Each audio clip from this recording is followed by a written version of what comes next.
Nangyari ang lahat sa isang gabi na hindi ko malilimutan kailanman. Kumusta? Ako si Marikit, 27 anyos, isang ordinaryong babae mula sa maliit na bayan ng Lipa sa Batangas. Sa 3 taong pagsasama namin ng aking asawa, si Lito, at ng kanyang ina, si Aling Ligaya, sa isang maliit na apartment sa gilid ng bayan, akala ko'y nakita na namin ang lahat, mula sa mga simpleng hapunan hanggang sa mga malamig na gabi ng kwentuhan. Pero isang gabi, nagbago ang lahat nang may inihain si Lito na hindi ko inaasahan. Ang bahay namin ay maliit lang, 2 kwarto, na halos puno na ng mga alaala ng aming pagsasama. Si Lito, isang computer technician, ay karaniwang pagod pagkatapos ng trabaho sa Maynila, pero palagi siyang may ngiti kapag nakikita niya ako. Si Aling Ligaya, ang kanyang ina, ay isang babae na mahigit 45 anyos, pero napakaganda pa rin, may kakaibang aura na nagpapakaba sa akin tuwing makikita ko siya. Maganda ang relasyon namin, kahit minsan ay nag-aaway kami dahil sa mga simpleng bagay tulad ng kalat o ingay sa bahay. Isang gabi, pag-uwi ni Lito mula sa trabaho, nakita ko siyang abala sa kusina, naghahanda ng ulam. Ang amoy ng adobong baboy ay sumalubong sa akin, at nang humiti siya ng may kakaibang tingin, hindi ko maintindihan kung ano ang nasa isip niya. Marikit, paano kaya kung subukan natin ang isang kakaibang laro ngayong gabi? Sabi niya habang dahan-dahang nilalapit ang mga kamay niya sa akin. Hindi ko inaasahan ang susunod na mangyayari. Nagpalit kami ng mga salita, at nang bigla siyang kumuha ng panyo na may disenyong tradisyonal, nilapitan niya ako at dahan-dahan akong pinatali sa kama gamit ang lumang tela na tila may kasaysayan. Ang puso ko ay mabilis tumibok, hindi dahil sa takot kundi dahil sa kakaibang kilig na bumalot sa akin. Patahimikin kita, bungad niya habang may ngiting malikot. Hindi ko na alam kung ano ang dapat kong asahan, pero nasanay na akong magtiwala sa kanya. Habang nakatali ako, naramdaman ko ang mga kilos niya, iba sa dati. May halong kaba at saya na dumadaloy sa akin. Ngunit sa gitna ng ating laro, isang amoy ang bumalot sa paligid, hindi ang amoy ni Lito, kundi isang matapang na halimuyak ng sandalwood na pamilyar sa akin. Napatingin ako sa dilim, ang isip ko ay naglalaro kung sino ang nasa kabilang dulo. Hindi ko inakala na ang simpleng gabi namin ay magiging simula ng isang kwento na puno ng lihim, tukso, at hindi inaasahang pagsubok sa aming samahan. Ang 2 babae sa buhay ko, ang aking asawa at ang kanyang ina, ay magdadala ng isang bagong dimensyon sa aming relasyon. Patuloy nating tuklasin kung paano nagsimula ang gabing iyon na nagbukas ng mga pintuan ng isang kakaibang kwento na hindi ko pa lubos na naunawaan. Ang gabing iyon ay nagsimula ng parang karaniwang araw lang sa amin sa Lipa. Pagkatapos ng hapunan, nagplano kami ni Lito na mag-relax lang sa sala, manood ng pelikula o kaya'y magkwentuhan habang umiinom ng malamig na soda. Pero may kakaibang sigla siya, yung klase ng sigla na hindi ko pa nararanasan sa 3 taon naming pagsasama. Hindi ko maiwasang mapansin ang kanyang mga titig na tila may tinatago, at ang mahabang mga tingin niya sa akin na maihalong kuryosidad at kilig. Lumapit siya sa akin, hawak ang mga kamay ko, at sinabi, Marikit, gusto kong subukan natin ang isang bagay na matagal ko nang iniisip. Hindi ko alam kung anong sasabihin ko. Sa likod ng kusina, si Aling Ligaya ay tahimik na nag-aayos ng mga pinggan, tila hindi nakikinig sa aming usapan, pero sa mata ko, ramdam ko na may iniisip din siya. Lumiko ang usapan namin sa isang bagay na bago sa akin, isang laro na maihalo ng pagtitiwala at pagtuklas. Gusto kong itali ang mga kamay mo, sabi niya habang kumukuha ng lumang panyo. Medyo may pang-aakit na tinig. Hindi ko maiwasang mapangiti sa kanyang kumpiyansa, ngunit maihalong kaba rin. Sa munting apartment namin, may isang maliit na kwarto na puno ng mga alaala ng aming unang taon bilang mag-asawa. Dito niya ako dinala at dahan-dahan niyang sinimulang itali ang mga pulso ko. Ang tela ay malambot, may bahid ng amoy ng lavanda, iyon ang panyo na regalo ni Aling Ligaya noong kasal namin. Ang mga mata ko ay tinakpan niya ng isang panyo na may disenyo ng mga bulaklak na nagbigay ng kakaibang sensasyon sa akin. Hindi mo ba gusto ang sorpresa? Ang tanong niya habang nilalapit ang kanyang mukha sa akin. Hindi ko masabi kung ano ang nararamdaman ko, excitement ba o kaba? Ngunit ang init ng kanyang hininga sa aking balat ay nagbigay ng kakaibang kiliti. Habang ako'y nakatali, narinig ko ang malambing na halakhak niya at ang mahinang boses na sumasabay sa bawat paghinga. Pero may kakaiba, may ibang amoy na sumalubong sa akin, isang matapang na halimuyak na hindi ni Lito. Sa dilim, ang isip ko ay naglalaro kung sino ang nasa tabi niya. Hindi ko maintindihan kung bakit tila may ibang presensya sa paligid. Ang mga minuto ay dumaan na tila kailan lang, at sa gitna ng laro, naramdaman ko ang isang mainit na kamay na dumampi sa aking balikat. Hindi ito ang kilalang sensasyon mula kay Lito. Ang puso ko ay nagsimulang magmadali, ngunit pilit kong pinanatili ang katahimikan, iniisip na baka ito ay bahagi lang ng kanyang sorpresa. Sa sandaling iyon, napaisip ako, ano ba talaga ang nangyayari sa maliit naming apartment? Sino ba talaga ang nasa likod ng mga lihim na ito? At paano ito makakaapekto sa aming buhay bilang isang pamilya? Ang gabing iyon ay tila isang pagtatangka na buksan ang mga pinto ng isang bagong mundo, isang mundo kung saan ang mga hangganan ng pag-ibig, pagtitiwala, at katapatan ay matutuklasan sa mga pinaka-inaasahang paraan. Ngunit hindi ko pa nalalaman kung hanggang saan ako dadalhin ng kwento na ito. Ang araw bago ang gabi ng aming kakaibang laro, naisip ko na may kakaiba sa mga hininga ni Lito mula nang umuwi siya mula sa trabaho. Hindi ko matukoy kung ito ba ay pagod lang o may tinatago siyang lihim. Nang naghapunan kami sa maliit naming mesa sa gilid ng apartment, napansin kong madalas siyang tumingin kay Aling Ligaya, ang kanyang ina, na abala sa paghahanda ng ulam sa kusina. Ngunit may kakaibang tingin si Lito, hindi basta anak na pagmamahal, kundi parang mailihim na nais niyang ipakita o iparamdam. Palibhasa ay nakasanayan na namin ang buhay kasama si Aling Ligaya, na bagaman mahigpit minsan sa mga patakaran sa bahay, ay may malambing na puso. Pero may mga sandaling tila may hindi ko maintindihan sa kanyang mga titig, lalo na kapag nagkakatinginan kami ni Lito sa sala. Minsan, habang nag-uusap kami ni Lito sa kwarto, narinig ko si Aling Ligaya na humihilik sa kwarto malapit sa amin. Ngunit sa likod ng kanyang mahinhin na pagkakahimbing, ramdam ko ang tensyon na bumabalot sa buong bahay. Nang gabing iyon, bago pa man siya nagsimula sa kanyang mga plano, sinimulan kong magbiro, Lito, anong meron? Para kang may sikreto. Tumawa siya ng bahagya, at sinabing, wala naman, gusto ko lang subukan ang isang bagay na makakapagpasaya sa atin. Hindi ko alam kung papayag ako o hindi, pero ang tingin niya ay nakahahalina at puno ng pangako. Habang siya'y nag-aayos sa sala, napansin ko ang mga maliliit na detalye, ang mga ilaw na naayos upang maging mas malambing ang liwanag, ang mga kandila na inilagay sa hapagkainan na maihalimuyak ng sampagita. Isang halimuyak na pamilyar sa amin ang pamilya ni Lito. Ang mga sandaling iyon ay nagdala ng kakaibang init sa aking puso.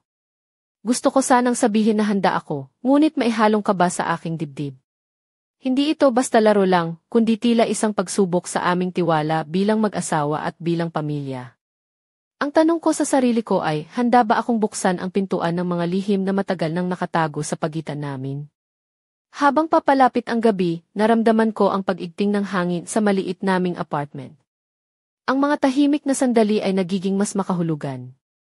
Ang mga tingin ni Lito kay Aling Ligaya ay tila may mga mensaheng hindi sinasabi, at ako ay nasa gitna ng isang kwento na higit pa sa karaniwan. Ang gabing iyon ay hindi lamang tungkol sa isang laro o sorpresa. Ito ay tungkol sa mga lihim ng puso, mga hangganan ng pagtitiwala, at ang pagsubok sa aming mga relasyon. Hindi ko pa alam kung saan kami dadalhin ang gabing ito, ngunit handa akong harapin ang anumang darating, dala ang pag-asa at kaunting takot. Hindi ko malilimutan ang mga sandaling iyon nang dalhin ako ni Lito sa kwarto, ang aming munting santuwaryo na puno ng mga alaala ng aming pagsasama. Nakapulupot ang dilim sa paligid, at tanging ang mahihinang ilaw mula sa lampara sa tabi ng kama ang nagbibigay liwanag sa maliit na espasyo. Si Lito, na may ngiting maihalong hiwaga, ay dahan-dahang nilapit ang mga kamay niya sa akin. Huwag kang mag-alala, Marikit, ang sabi niya habang unti-unti niyang tinatali ang mga pulso ko gamit ang panyo na may disenyong bulaklak, isang regalo ni Aling Ligaya noong araw ng aming kasal. Ang tela ay malamig sa simula, ngunit habang nililimitahan nito ang aking mga kilos, naramdaman kong unti-unting tumitindi ang aking nararamdaman ng excitement at kaba. Ang mga mata ko ay tinakpan niya ng isang malambot na panyo na may amoy ng lavanda, tila ba nais niyang dalhin ako sa isang ibang mundo, isang mundo kung saan ang mga hangganan ng pagtitiwala ay susubok. Ang puso ko ay mabilis tumibok, ngunit pinilit kong huminga ng malalim upang mapanatili ang kalmadong loob. Narinig ko ang mga hakbang ni Lito na dahan-dahang lumalapit sa akin, ang kanyang hininga ay mainit sa aking batok. Sa bawat galaw niya, ramdam ko ang pagnanais at ang pangakong isang gabi na puno ng sorpresa at pagtuklas. Ngunit habang siya ay kumikilos, may kakaibang amoy na unti-unting pumuno sa hangin, hindi ang pamilyar na pabango ni Lito, kundi isang matapang na halimuyak ng sandalwood na dati kong naramdaman lamang sa mga regalo mula kay Aling Ligaya. Nagtataka ako, ngunit pilit kong tinanggap ang sitwasyon. Ang mga tunog ng gabi, ang mga tahimik na paghinga, ang mahinang pag-ikot ng mga orasan sa dingding, ay tila nagiging musika sa aking pandinig. Ngunit sa kabila ng katahimikan, may isang hindi inaasahang presensya na bumabalot sa amin, isang lihim na hindi ko pa nakikita. Habang ako'y nakatali at nakapiring, naramdaman kong may ibang kamay ang dahan-dahang humaplos sa aking balikat. Hindi ito ang mga kamay ni Lito. Ang puso ko'y tumigil saglit at ang isip ko ay naglalaro kung sino ang nasa likod ng mga kilos na iyon. Ngunit sa halip na matakot, isang kakaibang kuryente ang dumaloy sa aking katawan, isang pakiramdam na hindi ko maipaliwanag. Sa mga sandaling iyon, naisip ko na ang gabing ito ay magiging simula ng isang kwento na puno ng mga lihim, tukso, at hindi inaasahang pangyayari na magbabago sa amin bilang pamilya.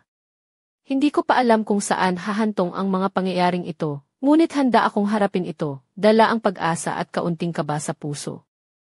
Habang patuloy ang gabing iyon sa maliit naming kwarto sa Lipa, unti-unti kong naramdaman ang kakaibang enerhiya na bumalot sa paligid. Nakapiring ako, nakatali ang mga kamay, at ang bawat galaw ni Lito ay may kasamang halong lambing at misteryo. Ngunit sa kabila ng aming laro, tila may isang lihim na naglalaro sa dilim ng kwarto, isang presensya na hindi ko maipaliwanag.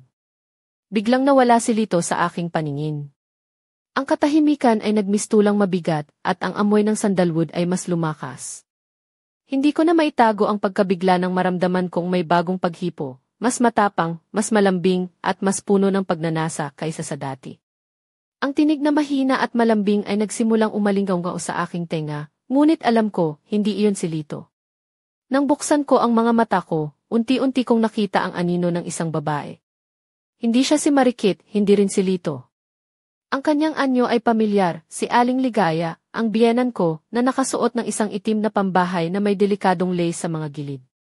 Ang kanyang mga mata ay naglalagablab, puno ng mga lihim at pagnanasa na matagal niyang tinago. Sa isang iglap, nawala ang takot ko at pinalitan ng isang kakaibang kilig. Pasensya na, Marikit, ang mahina niyang bulong habang dahan-dahan niyang nilalapitan ako. Hindi ko na matiis ang mga gabi na tahimik lang tayo. Ang kanyang mga kamay ay dahan-dahang nilapat sa aking balikat, at ang init ng kanyang katawan ay nagbigay ng kakaibang init sa aking puso. Hindi ko alam kung paano ako lulutang sa pagitan ng takot, pagkagulat at pagnanasa.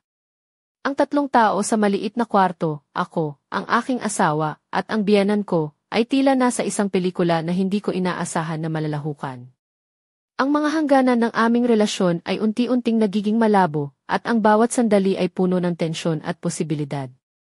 Sa mga susunod na minuto, naramdaman ko ang pagsasama ng tatlong puso, bawat isa ay may sariling kwento, sariling pangarap at sariling lihim.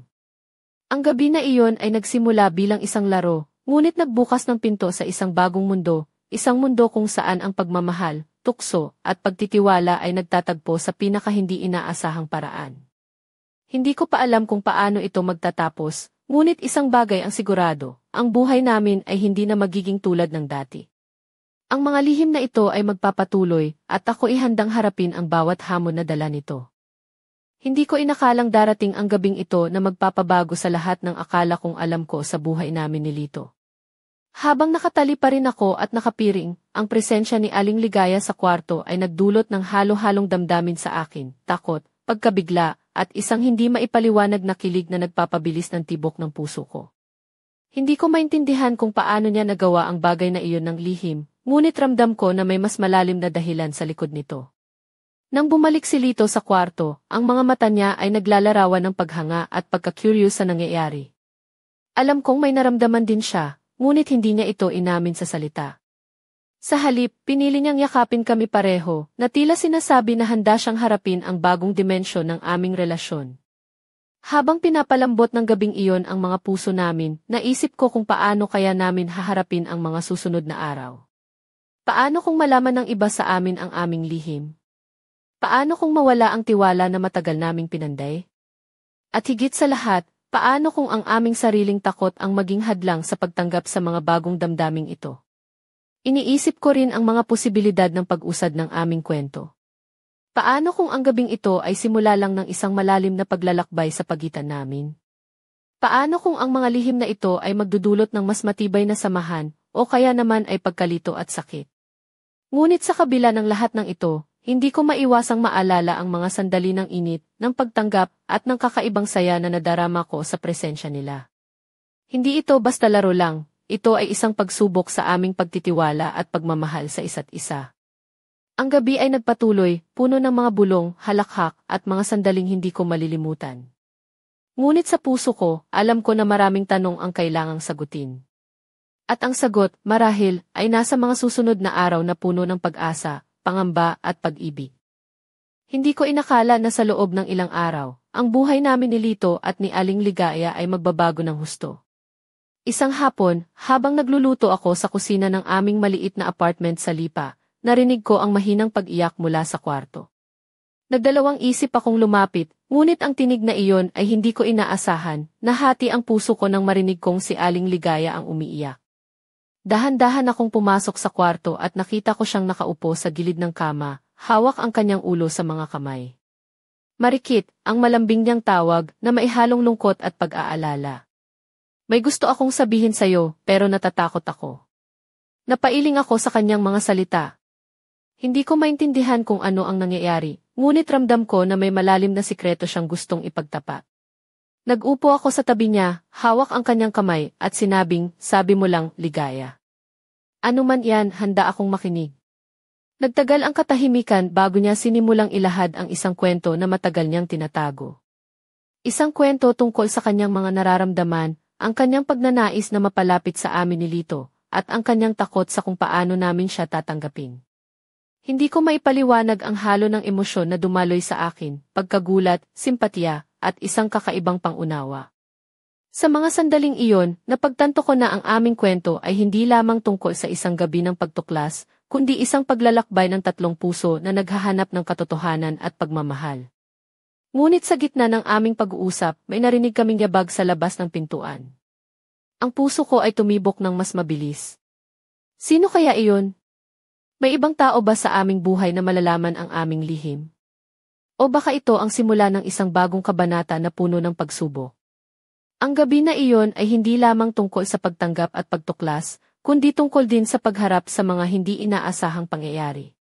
Hindi ko pa alam kung ano ang dala ng bukas, ngunit isang bagay ang sigurado, ang aming buhay ay magiging mas komplikado, mas puno ng emosyon at higit sa lahat, mas tunay. Hindi ko inaasahan na ang gabi na iyon ay magdadala ng mas matinding pagbabago sa aming buhay. Pagkatapos ng maikling pag-uusap namin ni Aling Ligaya, bumalik ako sa sala kung saan naghihintay si Lito. Ngunit nang bumalik ako sa kwarto, nakita ko siyang may hawak na liham na may mga sulat na malabo at tila nagmamadali siyang itago ang mga ito nang makita ko. Hindi ko mapigilan ang aking kuryosidad kaya kinuha ko ang liham at binasa ito ng tahimik. Ang mga salita roon ay naglalaman ng mga lihim na hindi ko lubos maintindihan sa simula, mga damdamin ni Aling Ligaya na matagal na niyang tinatago, pati na rin ang mga pangamba na baka masira ang aming pamilya kung malalaman ito ni Lito. Habang binabasa ko, naramdaman kong parang bumagal ang oras. Ang puso ko ay bumilis at ang isip ko ay puno ng katanungan. Bakit hindi sinabi sa amin ni Aling Ligaya ang lahat? Ano pa ba ang mga lihim na tinatago niya? At paano namin haharapin ang mga ito? Hindi nagtagal ay bumalik si Lito sa kwarto at nakita niya akong maihawak ng liham. Ang kanyang mga mata ay naglaho ang ningning, at sa isang iglap, alam kong may mga bagay na hindi na namin kayang itago. Marikit, ang malambing niyang tawag, ngunit maihalong lungkot, ito ba ang dahilan kung bakit kakaiba ang mga hininga ko nitong mga nakaraang araw? Hindi ko masabi kung paano namin hinarap ang gabing iyon, ngunit ang mga salita ay pumailan lang ng mabilis. Ang aming tatlo, sa gitna ng mga luha at pagsisisi, ay nagsimulang magbukas ng mga pinto na matagal nang nakasarado. Ang mga hangganan ng aming pamilya ay unti-unting nagiging malabo, ngunit sa gitna ng kaguluhan, may isang bagay na nanatiling matatag, ang aming pagmamahalan. Ngunit sa likod ng lahat ng ito, may mga tanong na hindi pa nasasagot. Ano ba talaga ang tunay na hangarin ni Aling Ligaya? At hanggang saan kami handang pumunta upang panatilihin ang aming pamilya? Ang mga sagot ay nasa mga susunod na kabanata ng aming kwento. Ang gabi ay naging isang malakas na bagyo ng emosyon sa maliit naming tahanan sa Lipa. Ang mga lihim na natuklasan ay nagdulot ng matinding tensyon, ngunit sa kabila ng lahat, naramdaman ko rin ang kakaibang init ng pag-unawa at pagtanggap. Si Lito, ako, at si Aling Ligaya, 3 tao na ngayon ay magkakasamang humaharap sa isang hindi inaasahang pagsubok na magbabago sa aming samahan magpakailanman. Sa gitna ng dilim, nakita ko si Aling Ligaya na may mapanuksong ngiti, ngunit ang kanyang mga mata ay puno ng damdamin na matagal nang itinatago. Ang kanyang mga kamay ay nanginginig habang hawak-hawak niya ang aking braso, tila naghahanap ng katiyakan na hindi niya mahahanap sa ibang tao. Si Lito naman ay nakatitig sa amin, puno ng halo-halong emosyon, pag-aalala, pagnanasa, at isang malalim na pagnanais na mapanatili ang aming pamilya. Hindi ko mapigilan ang pag-iisip kung paano namin haharapin ang lahat ng ito. Ang mga hangganan ng aming relasyon ay tila nagiging malabo, at ang bawat sandali ay puno ng tensyon at posibilidad. Ngunit sa kabila ng lahat, naramdaman ko na may isang bagay na nag-ugnay sa amin, isang lihim na tanging kami lang ang nakakaalam, isang apoy na nagpapainit sa aming mga puso sa gitna ng malamig na gabi. Ang mga pag-uusap ay naging mas bukas, ang mga halakhak ay mas malalim, at ang mga haplos ay puno ng pangakong hindi mawawala ang pagmamahal. Sa bawat sandali, naramdaman ko ang kakaibang saya na dulot ng pagtanggap sa isang bagong realidad, isang realidad na puno ng pag-asa, pagtitiwala, at isang walang katapusang paglalakbay. Ngunit sa kabila ng lahat ng ito, may mga tanong pa rin na bumabalot sa aking isipan. Ano ang magiging kahihinatnan ng aming lihim? Paano kami haharap sa mundo sa labas ng maliit naming tahanan?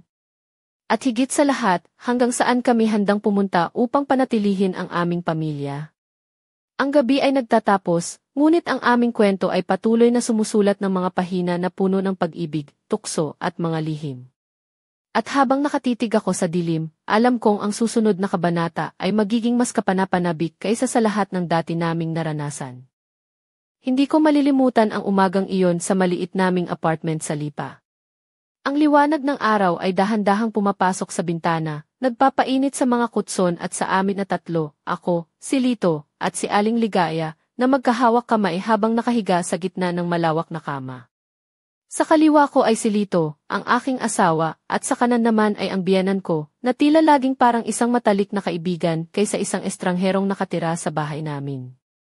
Si Aling Ligaya ay nakasuot ng malambot na pastel na damit na bahagyang sumasayaw sa hangin, ang kanyang buhok ay maluwag na bumabalot sa kanyang mga balikat, at ang mga mata niya ay nagliliwanag ng isang kakaibang sigla na matagal ko nang hindi nakita. Napangiti siya ng mahina, at mahina niyang bumulong, "Magandang umaga, anak." Ngumiti ako at niyakap sila pareho, ramdam ko ang init ng aming pagsasama, isang pamilya na hindi sumusunod sa karaniwan, ngunit puno ng pagmamahal. Si Lito ay nagbiro, mukhang kailangan na nating gumawa ng bagong album ng mga litrato. Mga litrato na tanging tayo lang ang makakakita. Tumawa kaming 3, ang tunog ng aming halakhak ay pumuno sa buong silid, nagbigay buhay sa bawat sulok ng aming tahanan. Ngunit sa kabila ng saya, may maliit na tinik sa aking puso, isang tanong na hindi ko pa nasasagot. Paano kaya tatanggapin ng mundo ang aming kakaibang pamilya? At ano ang mga pagsubok na darating sa amin sa hinaharap? Hindi ko alam ang mga sagot ngayon, ngunit isang bagay ang sigurado, sa kabila ng lahat, kami ay nagtagumpay sa paglikha ng isang tahanan na puno ng pagmamahal, pagtanggap, at mga lihim na tanging namin lang ang nakakaalam. At habang pinagmamasdan ko ang 2 pinakamahalagang babae sa buhay ko, naisip ko na ang aming kwento ay hindi pa nagtatapos. Ito ay isang simula, isang lihim na kwento ng 3 puso na naglakbay sa dilim upang matagpuan ang liwanag ng tunay na pagmamahal. Hanggang sa muli nating pagkikita, may mga lihim pa tayong kailangang tuklasin, mga kwento na dapat isalaysay, at mga damdaming naghihintay na mabuhay. Kaya't manatili kayong nakatutok, dahil ang aming kwento ay patuloy na magpapatuloy, mas matindi, mas malalim, at higit sa lahat, mas makulay kaysa dati.